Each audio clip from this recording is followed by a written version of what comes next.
கடக ராசி நேயர்களே, உங்கள் ராசிக்கு 7ஆம் வீட்டில் சூரியன் செவ்வாய், 8ஆம் வீட்டில் சுக்கிரன் புதன் ராகு சஞ்சரிப்பதால் எதிலும் சற்று நிதானத்தோடு இருக்க வேண்டும். குடும்பத்தில் கணவன் மனைவி இடையே ஒற்றுமை குறைவு ஏற்படலாம். விட்டு கொடுத்து செல்வது நல்லது. பேச்சில் பொறுமையோடு இருக்க வேண்டும். நீங்கள் நினைப்பது ஒன்று நடப்பது ஒன்றாக இருக்கும்.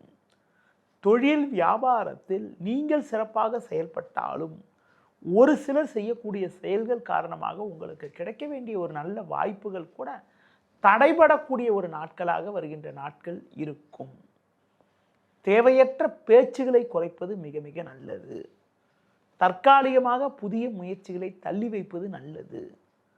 பொதுவாக முக்கிய விஷயங்களை பொதுவெளியில் பேசாமல் இருப்பது உத்தமம். உத்தியோகத்தில் இருப்பவர்களுக்கு நீங்கள் சிறப்பாக செயல்பட்டாலும் ஒரு சிலர் உங்கள் மீது வீண் பழிச்சொற்களை சொல்லலாம் என்பதால் உங்களுக்கு ஒதுக்கப்பட்ட பணியில் மட்டும் கவனம் செலுத்த வேண்டிய நாட்களாக வருகின்ற நாட்கள் இருக்கிறது. இந்த வாரத்தில் குறிப்பாக எந்த நாட்கள் உங்களுக்கு ஒரு சிறப்பான நாளாக இருக்கும் என பார்த்தால் 12 வியாழன், 13 வெள்ளி, 14 சனி ஆகிய நாட்கள் சிறப்பான நாட்களாக உங்களுக்கு இருக்கும்.